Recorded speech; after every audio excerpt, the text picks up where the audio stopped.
And yes, we're rolling. The tape is rolling. So, Doug, Okay. take it away.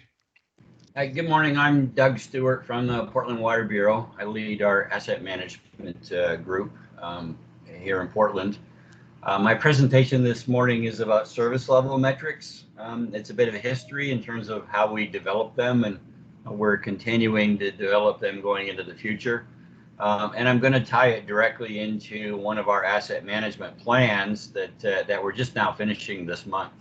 Our committee is about AMPs, so I thought it would be good to actually show how the service level metrics were developed and then how we actually use them within an asset management plan.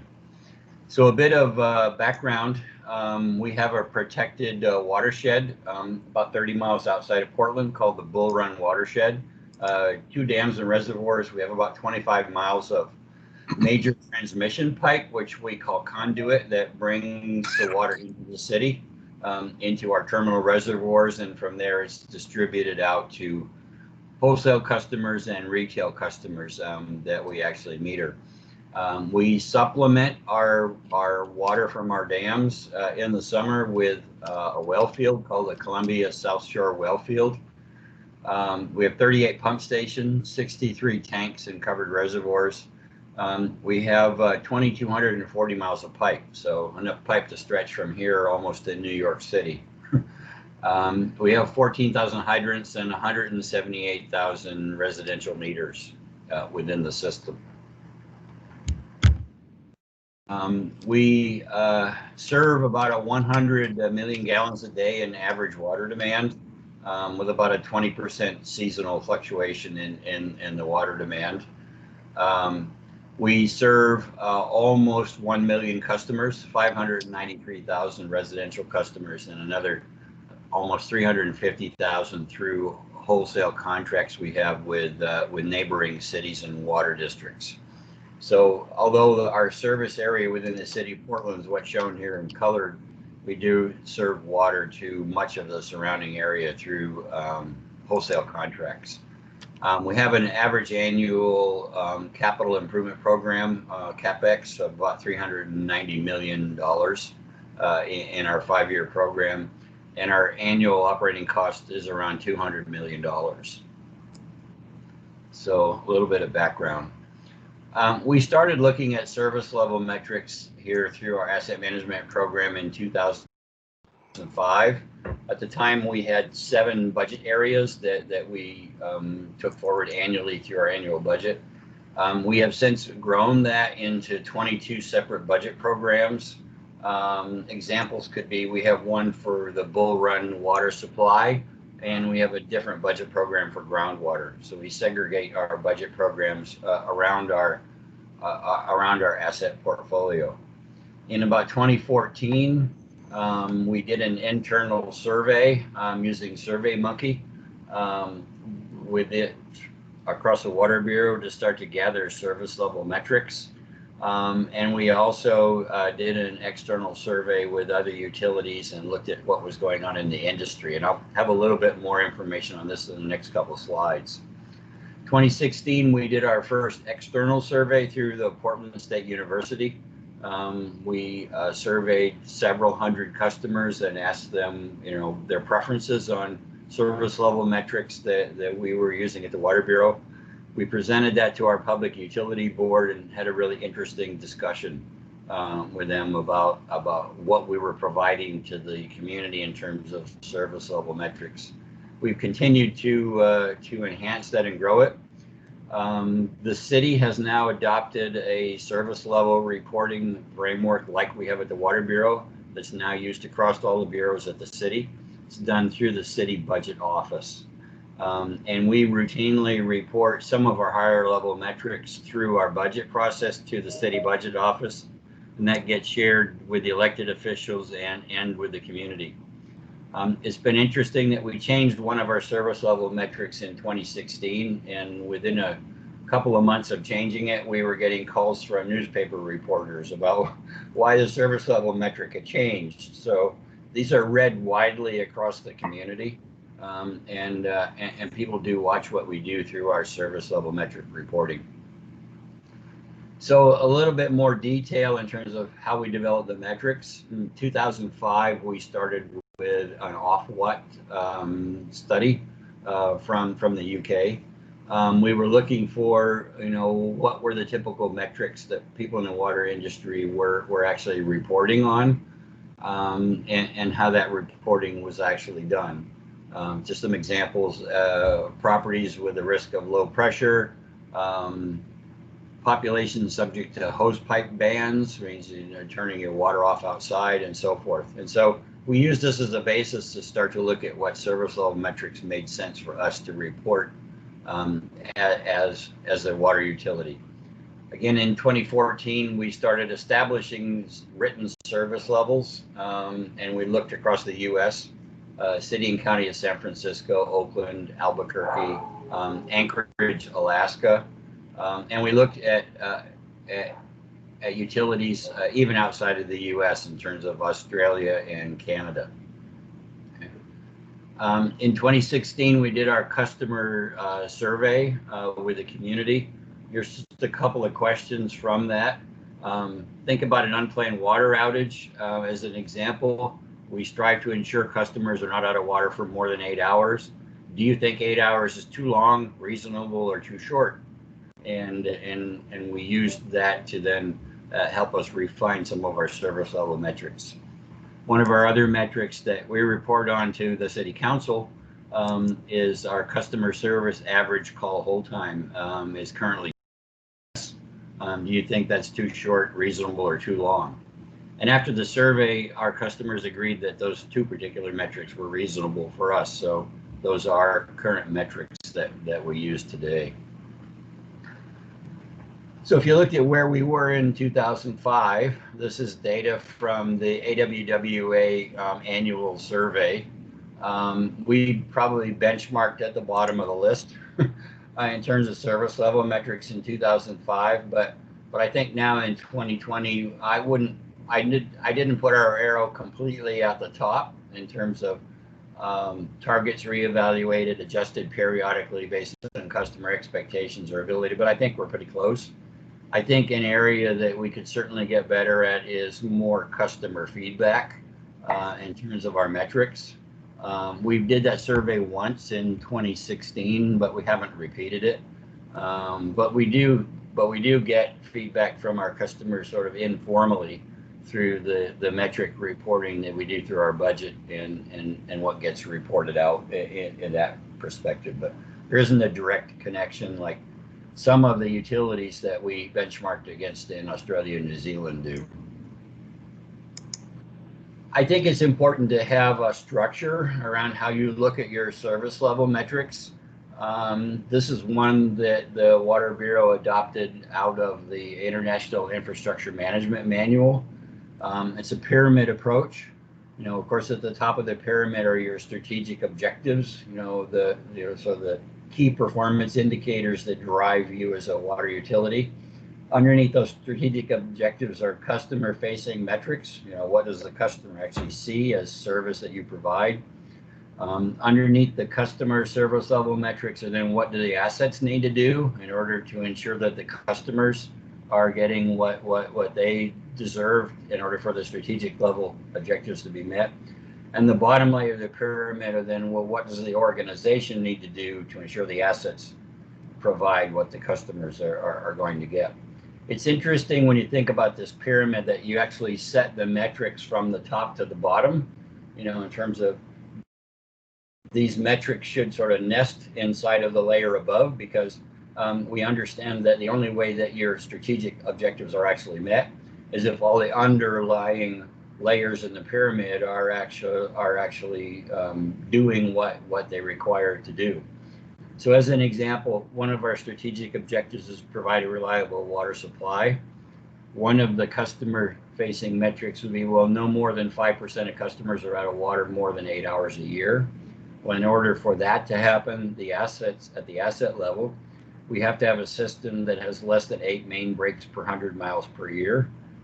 Which is in fact our current metric at the Water Bureau. AWWA's average across the U.S. is 14 main breaks per 100 miles, and we're sitting at about 8. Okay. Well, in order for the assets to be kept in the condition that they need to be in order to have us have that low main break level, we've determined that we have to replace 10 miles of distribution mains per year in order to stay ahead of potential main breaks before they actually happen. Right? So you can see there's a nesting, if you will, if you tie from all of the levels from the bottom to the top. And like I said, we didn't invent this process. It comes out of the UAIM process. So specifically, how do we do this at the Water Bureau?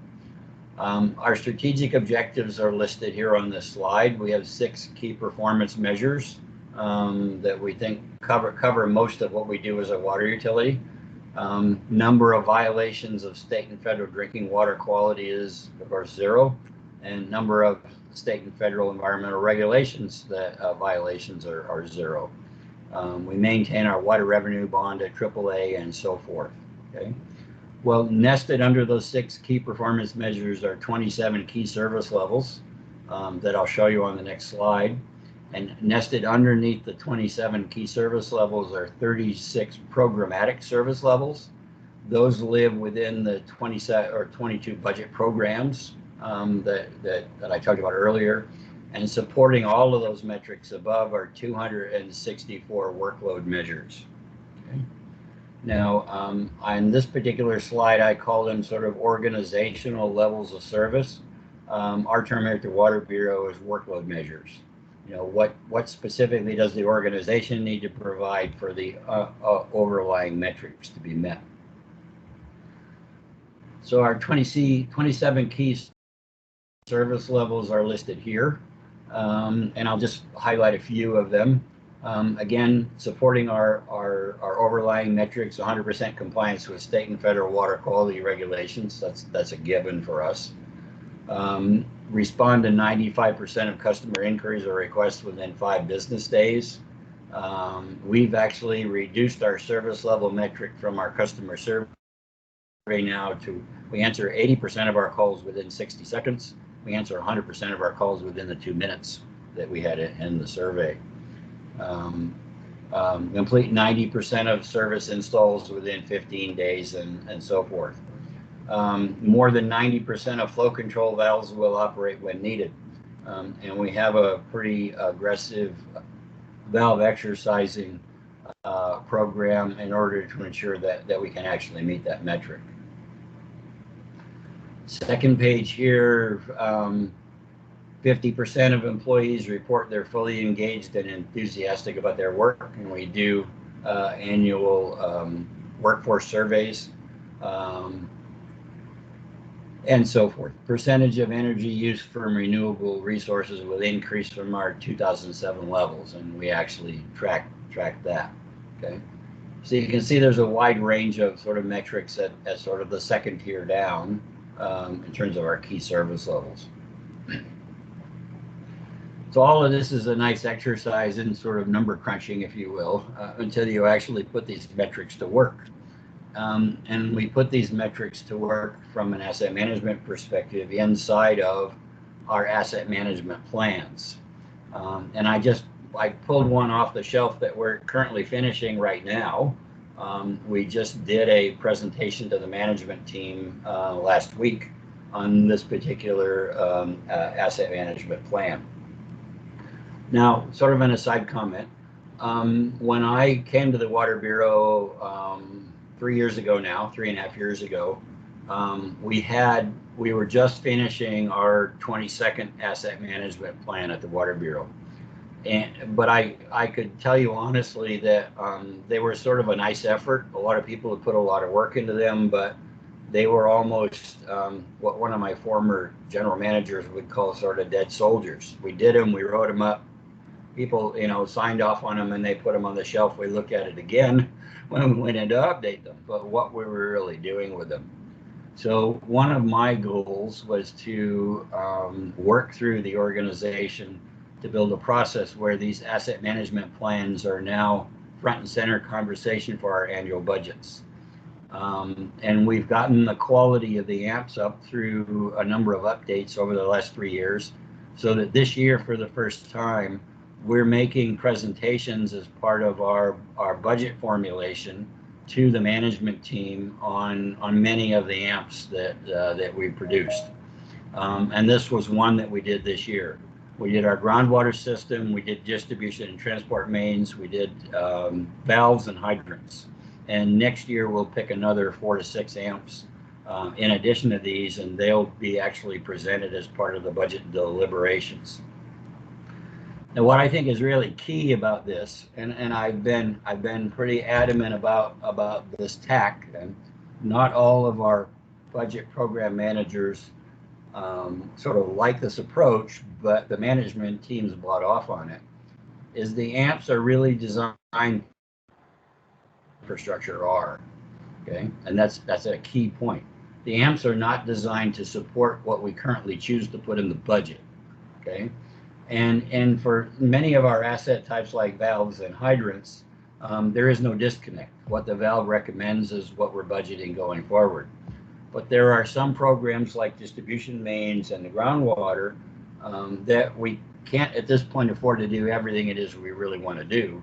And so that's why the discussion of having the AMP in the budget process is important, because everyone comes into that discussion now informed about what asset management thinks the real needs are. And then you can have a cogent discussion then about, well, given the fact we have limited resources, what can we really afford to do? Okay. Now, many of the budget program managers would want us to come back and sort of revise the AMP in order to justify that set of decisions. And we don't do that. The AMP will continue to live going forward with what the real needs are put forth in, and then so everyone knows going forward then sort of what's the risk of not funding the AMP. And so we sort of have that discussion with everyone sort of open-faced, if you will. So I'm actually going to open this AMP. It might take a minute for this to pull up here.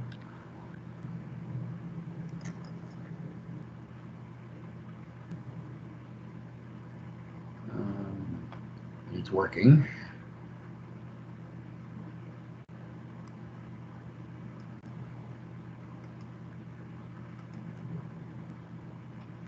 So this is a live look into the asset management plan. It'll load here.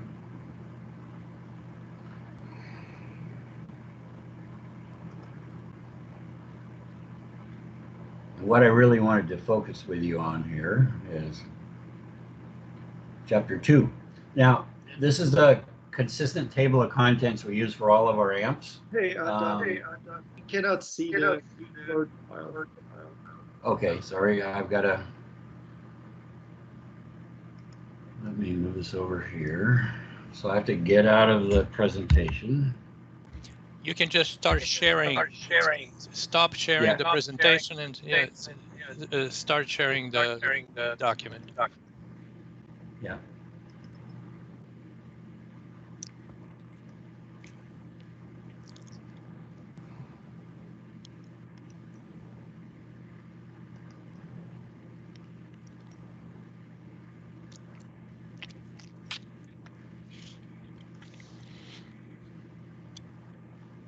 Oh, I'm back in the slides again.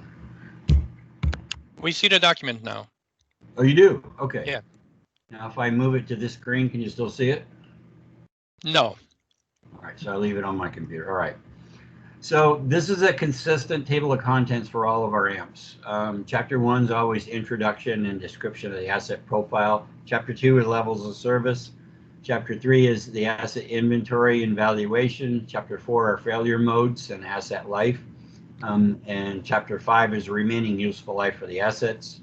6 is about risk, both at the asset level and what we call our bureau-wide risk evaluation called CLEM, consequence and likelihood evaluation matrix. Chapter 7 is now about management strategies. I mean, what did we learn in the first 6 chapters we're now going to put to use? And Chapter 8 is always our future funding needs assessment, what are future costs and so forth. So I'm going to focus on Chapter 2 because it talks specifically about service levels. Okay. So in each asset management plan, we go through the the key service levels, those 27, and we pick out those that apply specifically to the assets within this AMP. And again, these are distribution mains.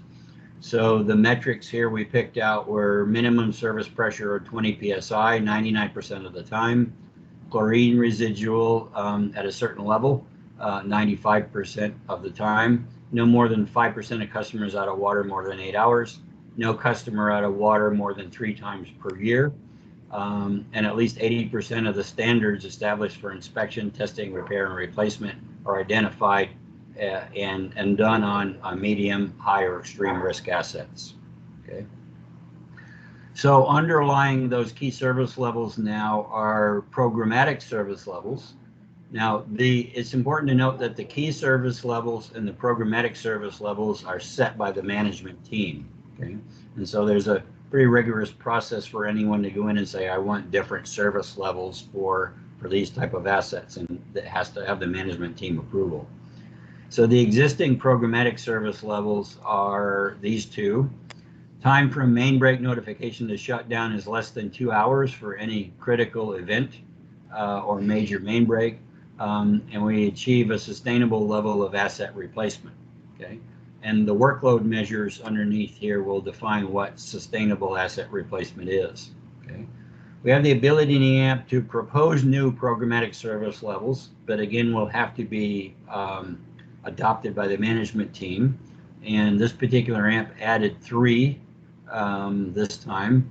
Time from main break notification to assessments less than 2 hours for any critical event. Replace 52,000 lineal feet of distribution main pipe annually, and outages communicated and executed as plans. Now, to define how those are actually delivered, you now go down to the workload measures. Okay, and so there's a whole set of workload measures in this AMP that are put forth that support the overlying ones. Okay. One of the ones that I really want to focus on here is one we spent a significant amount of time on.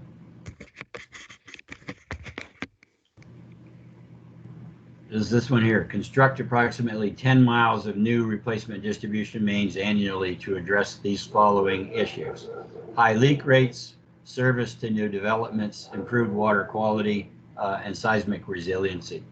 This particular AMP, and I don't have time to do that this morning, goes through the analysis of why we picked 10 miles. We have a fairly robust Weibull curve analysis program that we use on our main breaks. Our management analyst has gone through and looked at producing future main break rates for various types of pipe cohorts within our system.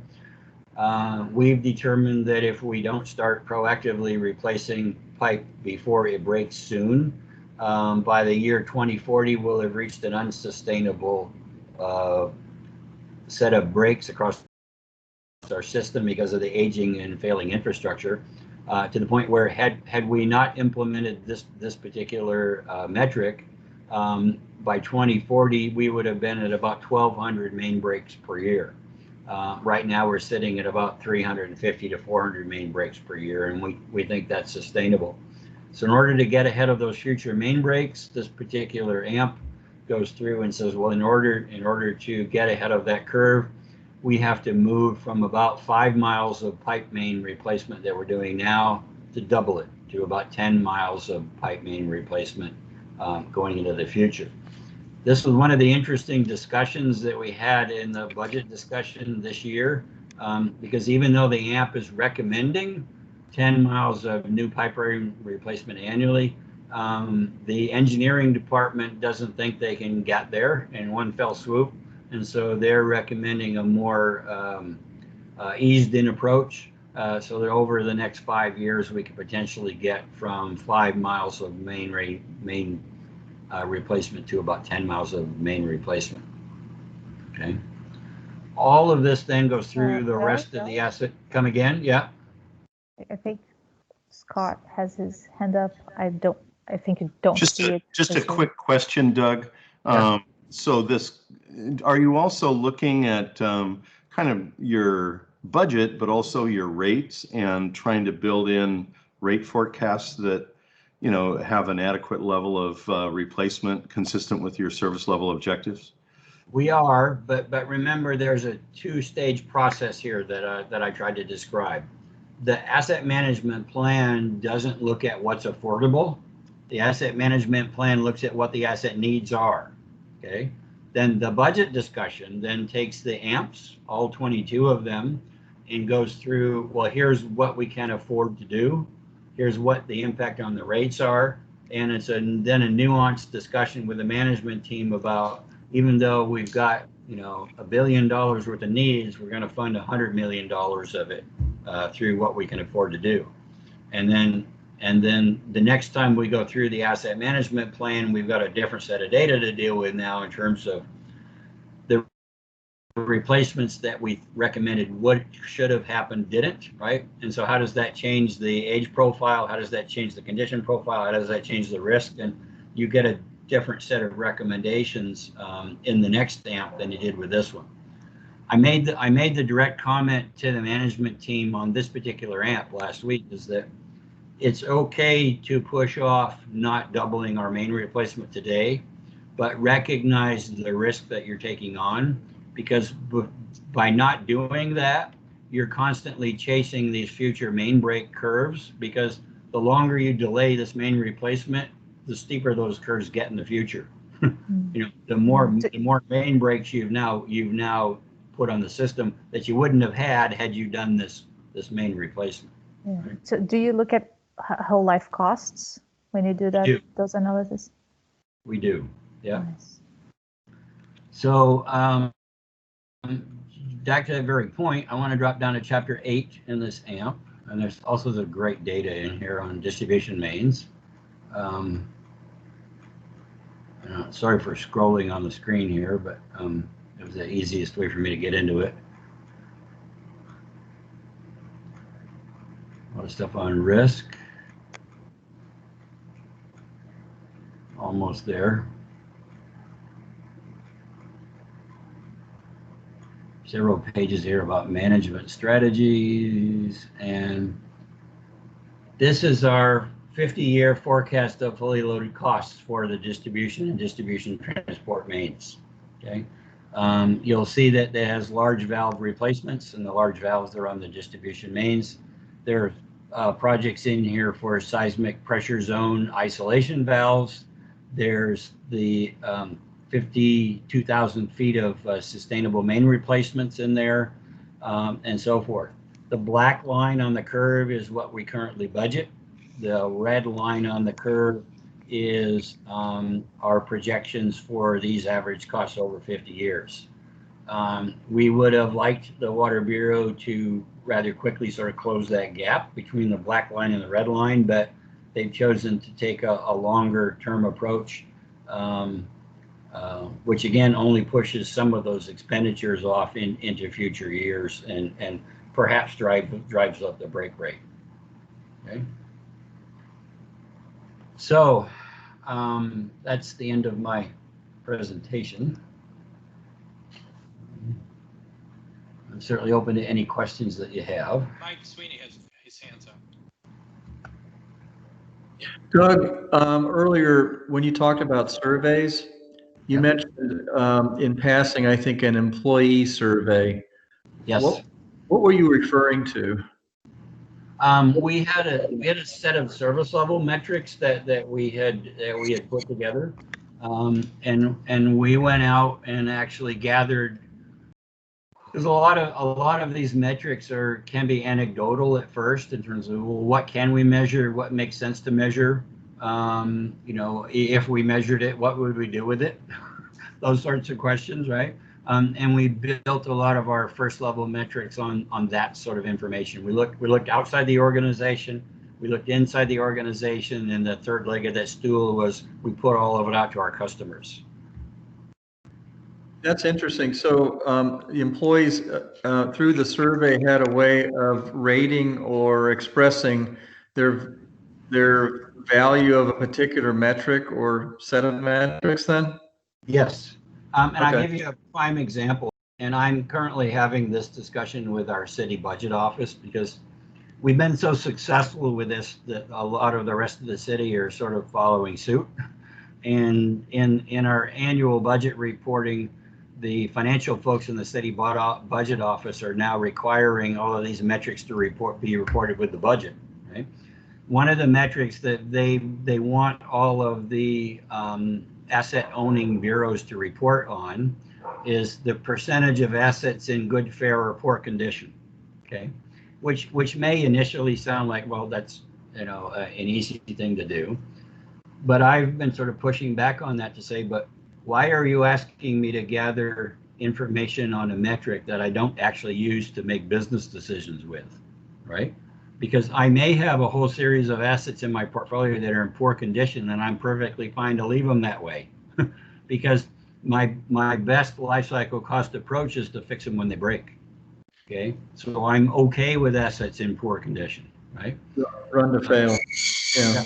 I haven't made a lot of headwork with the financial folks on that argument yet, but so we're still reporting on it. But I tend to keep driving every discussion about service level metrics down to what is the reasonable measure, and even if I measure it, what management decision am I using this in, and does it make sense, right? And so we're constantly refining metrics to get down to what's the behavior that we want to drive in the organization, what's the behavior that we want from the assets, and what do we need to measure to get that. Very good. One more quick question. You're increasing your pipe replacement program, your water line replacement. Are you prioritizing around a specific set of criteria, probably through maybe your risk matrix that would include the pipe type, depth, and things like that, where failures have been prone? Yes, we are. Okay. We have our pipe network divided up into, I think, 24 or 25 different pipe cohorts. An example would be pre-1930 cast iron pipe. Okay. Another would be, post World War II up to 1970 ductile iron pipe. And a lot of that's based on material. It's based on manufacturing processes used during certain eras and so forth. Right. And then within each of those cohorts, we have run the failure analysis, and we predicted future break patterns for each cohort, and they're very different. Our pre-1930s cast iron pipe, we're predicting upwards of 200 years of expected useful life for those pipes. Our post-World War II ductile iron pipe sitting at about 70 years, right? And so we look at each of those cohorts individually, project the future break rates going forward, and then our replacement strategy is now based on we do a risk analysis on each of those, and our replacement strategy is looking at how do we take the highest risk pipes out of the population first, right? And so there's a list that we provided to engineering planning and the engineering design folks about if you're going to do main replacement projects, here's the priority order of pipe types that you do them in. Thanks, Great Doug. work. Great work. Thanks, Doug. Yeah. Patricia has her hand up. Patricia, Yes. Thank you. I actually have a few questions too, but first let me just say this was very interesting, and I was very pleased to see that it is very aligned with what we're doing here on Team 2100. So especially very much agree and would encourage everyone to take the top to bottom approach that you did, because absolutely behind you on you need to understand what behaviors you're trying to drive, and then work out what are the metrics and what you measure to get those. So I guess I had a question when you were presenting the asset level versus organizational level.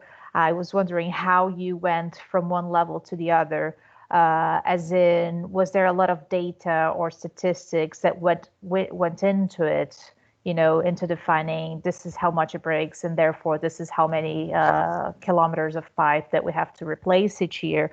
Or is it something that you defined and then you refined it as you went by understanding how it was working or not working?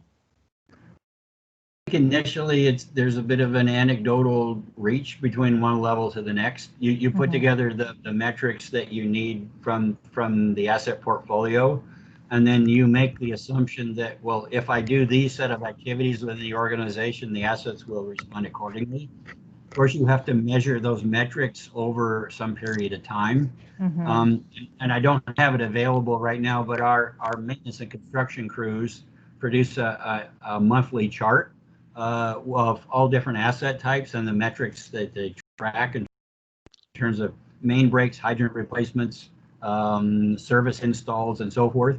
And so we're constantly tracking the organizational performance against the metrics that we need from the assets. You have to adjust that over time. You might find that in any given year, perhaps I want to do less hydrant installs and more valve exercising, as an example. And we have the ability within our budgets to move crews around and move work types around in order to try to hone in on the expected asset performance at the end of the day that we want. It's an art. It's not a science. Yep. That's what we're coming against too. And then I guess were your systems already set up to measure? Did you already have all the inputs and outputs, or did you have to do sort of like this major adaptations to be able to get the information you needed to, you know, spit out your metrics in an easy way, or is it fairly manual? Right now, it's still a pretty manual process. It's been a work in progress for the last decade. We're right now in the process of replacing our computerized maintenance management system, which is Oracle UAIM, the new system. It's going to be in the public sector. And our goal with the new system is that we'll have a lot more ability to track metrics directly out of the new system than we had with the current one. Nice. Yeah, because that's something that we're also facing here. We have one more question, hand up from Jonathan. Hi, yeah. I had a question regarding who's involved in developing your asset management plans from a like organizational perspective, like how cross-functional is that group developing those plans? And then what's their involvement when it comes to budgeting? So the budget presentations, does the people developing the asset management plans, are they involved, or is that a different group of people? No, it's one and the same. We have a small group of people. There's 5 of us in the asset management group, soon to be 6. We're going to hire another management analyst specifically to metrics. But one of the folks in our asset management team is this example I showed you, Dave McKinnon. He's an engineer. It's on the same level as Mert, as an example, who's on the call. David will be the AMP author. But he will pull together a team of folks from across the organization. He'll have folks from maintenance and construction, folks from the GIS group, as an example. And those folks will actually work through the data analysis and writing the AMP with David, right? But those folks are also the people that end up being the budget program managers at the end of the day. So it's really the same group of people that write the AMPs and then eventually have to go justify their budget requests in front of the management team on an annual basis, right? So as an example, we had, I don't know, there's probably half a dozen people on David's team for the distribution mains AMP, and we did an initial presentation a couple of weeks ago to that whole group just to get everyone back up to speed about what was in the AMP. And then that same group of people sat through the discussion with the management team in terms of then presenting the budget request that's going to go forward. Right now, go ahead, yeah. Oh, I was going to say, so does that involve participation from operations and maintenance crews at all, or? Absolutely. Okay. Yeah. Mert can talk a bit about the groundwater AMP that he did over the last year.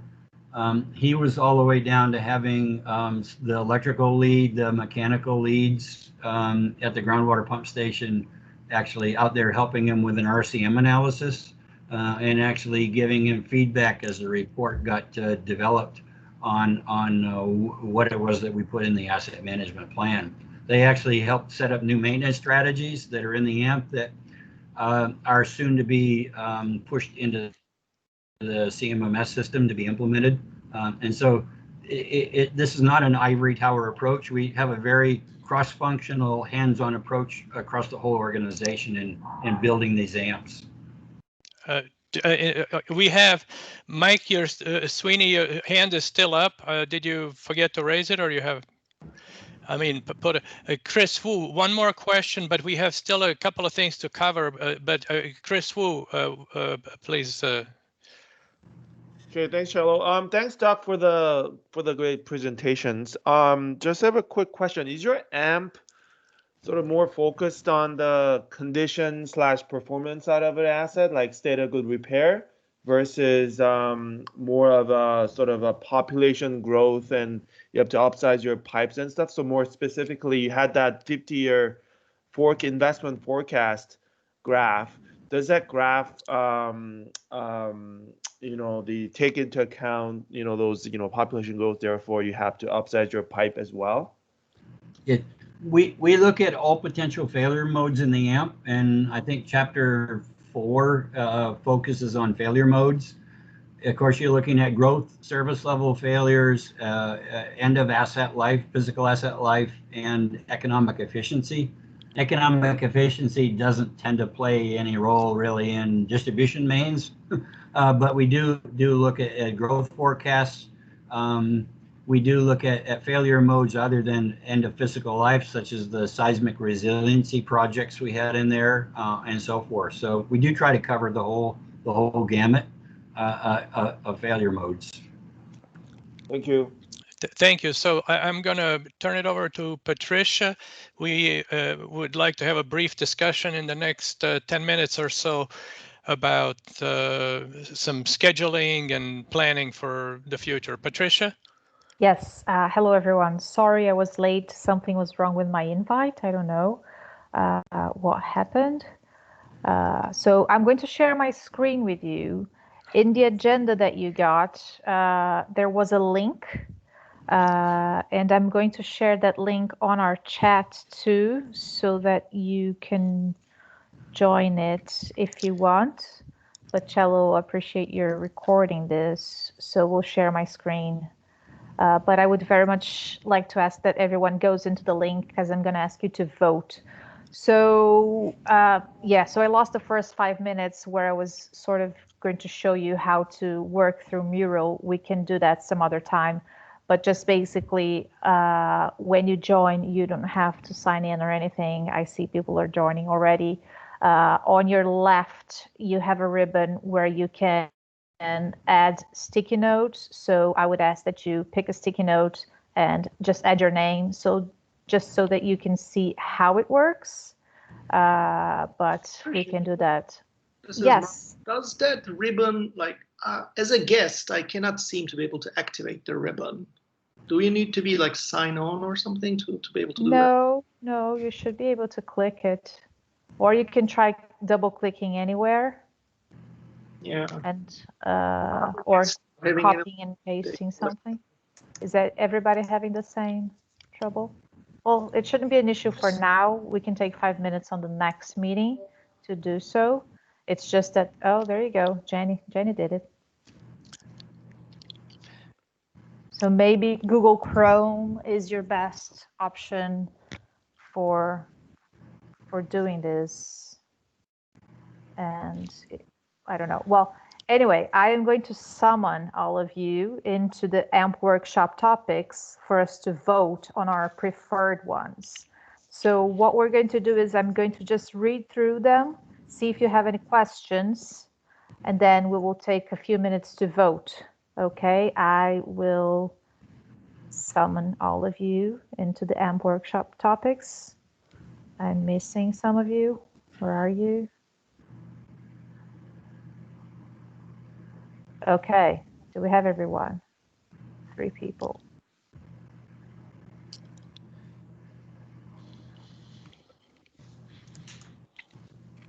Okay, so I'm going to start reading through, right? So topics that we have: asset management system monitoring, so including KPIs, asset service performance requirements, including KPIs, uptime elements reliability framework, and that is for MICA assets, asset inventory, asset data, structures and attributes, data visualization and data quality, asset criticality and or other prioritization methods to inform planning, asset condition assessment, asset defect analysis, so tools and methods to do that, remote inspection methodology, for example, drones, and use of emerging technologies, life cycle modeling and life cycle costs, future funding needs assessment, and it's possible to cover that in portfolio risk session, digital lamps, AM capability improvement, leadership visioning training credentialing, and AM benchmarking and maturity assessments. Now, before we go into vote, do you have any questions with regards to what they mean? What we're going to do is just vote on your 3 preferred options, and those are likely to be the 3 first workshops that we do. And then later on, we can go back and see what are the other topics that we want to undertake. So do we vote by clicking on them or by dragging them? I will open a vote for you, but I just wanted to ask, do you have any questions? I have a question. Yes. There's actually 2 questions here. One is, what are we interested in hearing about? And the second is, what are we interested in presenting on? And they're 2 different questions. I think hearing about. Okay. And yeah, so hearing about, because then once we define the topics, we can work through, so who presents on what. All right. If that makes sense? Yep, it does. Okay. Okay, so I will open the voting session now, and you just click your 3 preferred options. Okay. I'm still at the starting gate here, unfortunately. How do you get in to do this? So are you in the mural? Am I in the what? In the chat, you clicked on the link. Is that correct, Doug? Yes. If you look at the chat, there's a link in the chat, and it should put you here. All right. I think it's opening up. Yeah. All right.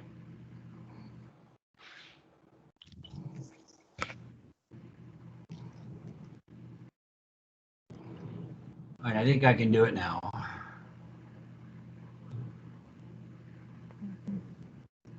So I'm the visiting lobster, I guess.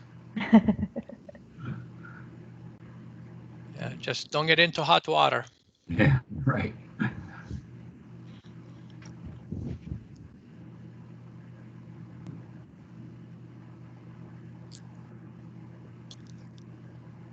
And while we're waiting, just to make you multitask a little bit, we will also need to discuss, we have a potential, we would like to know if it would be possible to move the time for this meeting from Thursday to Tuesday, because a couple of key people are having some issues with Thursday. They got pulled into some meetings that they cannot avoid. So is there anybody here? So it would be not, we have every 2 weeks. So instead of being this week, it would be in the, like, it would, let's say, start next week on Tuesday and be 2 weeks from that Tuesday for the rest of the series. If you could, is there anybody on the call today that thinks Tuesday is just a horrible day for me at this same time slot? So we have that risk calls on every Tuesday, which is like this week and the 2 weeks after, but it sounds like it's going to be off cycle. That's correct. It would Okay. not, yes, so it would not be in this week of calls. It would be in the next week of calls when there's usually the people topics. And the only day that's open next week is Tuesday. So if we open up, if we move this meeting from Thursday to Tuesday, we would also change the sequence of the week. Got it. I think Tuesdays are fine, Jello, for me. Okay. Cello, Tim and I have a regular scheduled asset management meeting on Tuesday that ends at 11 Eastern time. Okay. So could we start this at 8 o'clock? So the UK, Patricia, would it be a problem if we start at 8, which is 4 o'clock your time? I don't think that's a problem. So 4 p.m. Tuesdays. Yes. Okay, I think that we can make that work. Yep. So it's 11 o'clock Eastern on Tuesday, and we'll move this call to start next Tuesday. So thank you very much for that. Has everyone voted? You can see my vote. I'm done. I have little red ones on the 3 that I picked, but I don't know what else I'm supposed to do. Yeah, no, if everyone has your 3 preferred ones, I'm going to end the voting we have session. visiting sea turtle and visiting koala. They still have their votes. So if you could just click on things, the visiting turtle, sea turtle, and visiting koala. And to know whether you're the turtle or the koala, your avatar should be the first one that appears to you in the bottom of the page. So if you see mine on the shared screen, I actually have my initials, but yours should be your avatar. I think I'm a koala. I'm not sure. This is Mike Sweeney.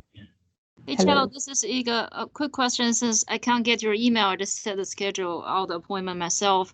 Is that next Tuesday, 11 for Eastern? That's correct. And I will take care of you at Gwinnett County separately, because I know that I'm like a suspicious person #1 for your IT department.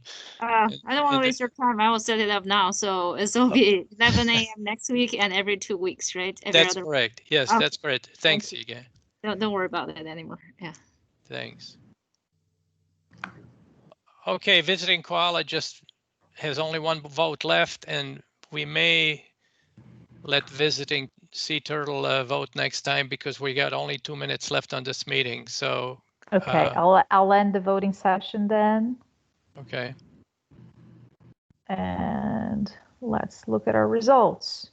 So our winners are digital lamps, asset criticality, and other prioritization methods to inform planning, and life cycle modeling and life cycle costs.